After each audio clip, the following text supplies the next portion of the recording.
What's going on, everyone? This is Pikachu OTC from Simple Trade, and welcome to another weekly review. Before we get started, make sure to hit the subscribe button, hit the bell notification button as well, so you don't miss any other future videos. Now let's get right into it.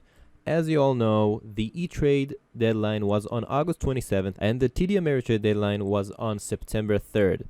Now that September 3rd was this Friday, meaning that this is all over. The whole deadline situation is behind us. The two main OTC brokers are E-Trade and TD Ameritrade, and from this day onward, E-Trade and TD Ameritrade and Schwab will not be able to buy pink no information stocks. They will only be able to buy pink limited information or pink current information Tire Plus. Now, how does that affect the weekly review? Well, the stop sign stocks on this weekly review had no E-Trade or Schwab buying power. They only had their selling power, and the only buying power was from TD Ameritrade, from Interactive Brokers, and maybe some foreign brokers as well, but it is very, very little. Now let's talk about the first runner of this week, and that runner is the company AAPT, and this is a 15 days 15-minute candle chart right here, and we will focus on the last 2 days right here. Now, what happened on the opening day on September 2nd?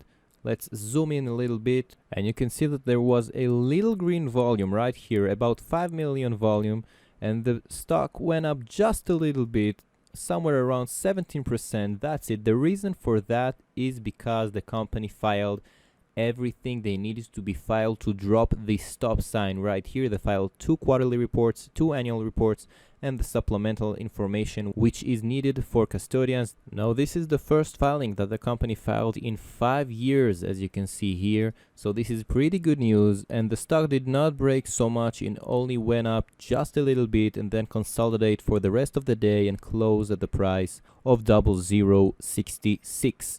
Now, what happened 1 day later with very high volume for the first 15 minutes of the opening bell with 24 million volume is the following. The company added to its list of directors in the SOS in their state the director David Shaw Chang Chong on September 2nd.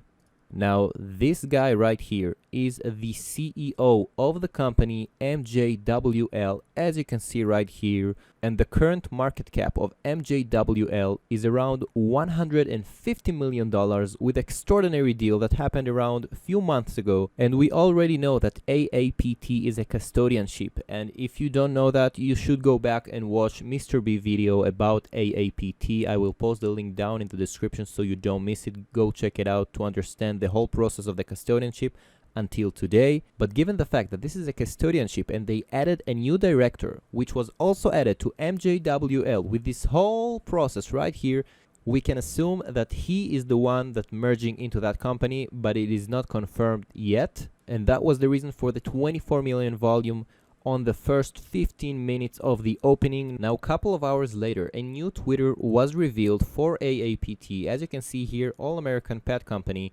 OTC Pink AAPT, and they tweeted, AAPT, hello everyone, welcome to the new official AAPT Twitter account update. We'll be posting a turning letter shortly and updating OTC Markets profile. Stay tuned for more updates. Now, this was not confirmed at that time, so this was only a speculation of a true AAPT Twitter account. As it was joined on September 2021, everyone could have made that account, but 1 hour later, we can see SSM Monopoly, which is the custodian company of AAPT. They tweeted, we have selected the merger candidate for AAPT. We are in the process of transferring control over the new management. Stay tuned for the official merger announcement. Visit their new Twitter for further developments. And they added here the AAPT, the same one that we saw just a minute ago. And that announcement that was announced about 2 hours before the close gave massive volume that got the stock price to go up to 0.0126, which is very, very good. Consider the fact that only TD Ameritrade, Interactive Brokers, and some maybe foreign brokers as well could have traded that stock. This was without the Schwab and without the E-Trade volume. So you could have just imagined what could have happened with that stock if it was tradable for them as well. Now overall the stock did a almost 100% run in 2 days, or maybe just 1 day without the gap up right here. Now what I find most interesting in this stock is the fact that E-Trade and Schwab cannot trade that stock because it is still a stop sign stock, it is still a pink no information. However, they did file everything needed to be filed, but they did not verify their profile, and I'm guessing that there are still some more OTC markets profile changes to do. They said on the Twitter that they will do so, so I think that after that the stop sign will come off and we will see the yield sign. After that we will see the attorney letter right here and then pink current, and the second that the stop sign comes off, E-Trade, Schwab and TD Ameritrade will be able to buy that stock again, and it will be very, very interesting to see what kind of volume and what kind of reaction that stock will make on that time. So those were the reasons for the almost 100% run in 1 or 2 days, and the story is clearly not over yet. But let's go on to the second stock of this review, and this one will be a stock that dropped down drastically because it did not file, not one file at all, even though we have proofs from the CEO that they will file in the future, and that company is PTOP.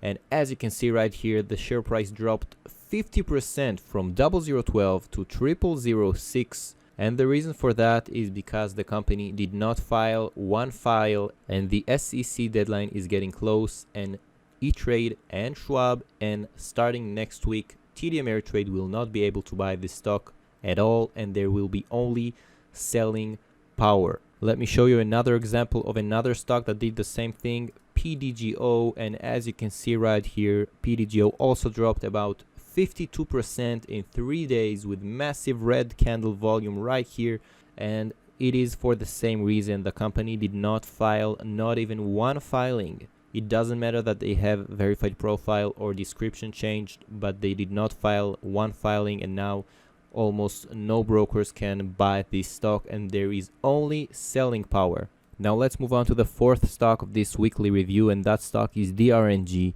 And as you recall, there will be dividends for every shareholder that held his shares until August 31st. Now it is not common for a stock to drop its price few days prior to the record date, because it is safe to assume that everyone wants dividends because it is basically free money. But the company was still stop sign at the OTC markets, and there was no certainty that it will be pink current before the new SEC deadline.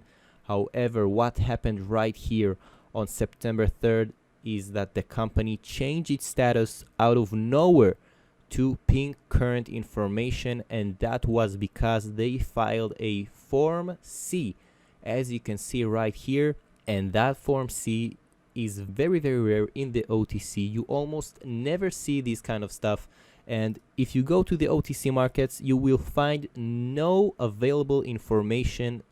You will find nothing right here except the disclosure, and that's because DRNG is no longer reporting to the OTC markets. They are reporting directly to the SEC, and if you want to know if it is pink current, you just type right here DRNG, and you can see the pink sign right here, and that means that all the brokers can trade this stock starting this week, and that got the stock price to go 60, maybe even more percent in 1 day on a liquid stock. And when I say liquid, I mean you can buy 20-30 million shares and sell them around these prices, and that's a lot of money.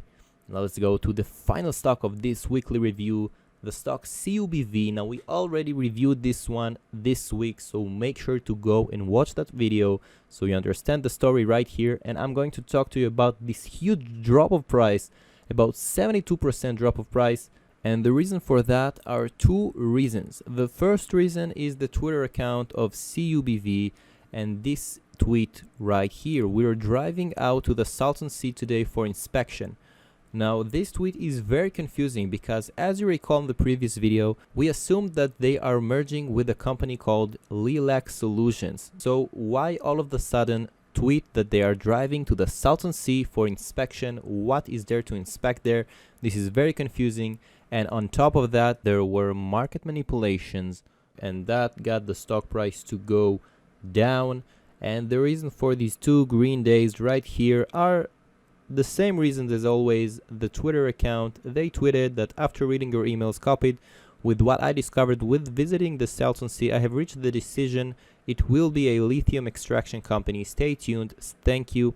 And they also added, I should clarify, I will be seeking a merger with a lithium extraction technology company. This will most likely require another trip to the Salton Sea, which I will make next week. I pray it's not blistering hot out there. So basically, the company Twitter confirms that the merger will be lithium, but we do not know which lithium company it will be. So our speculation of the LILAC solution is probably not true, but the fact that it is a lithium merger was pretty good at the eye of the traders, and that was the reason for the 76% after the 72 drop of price. So this is a very, very volatile stock. If you enter at the right price, you can make a ton of money on that stock.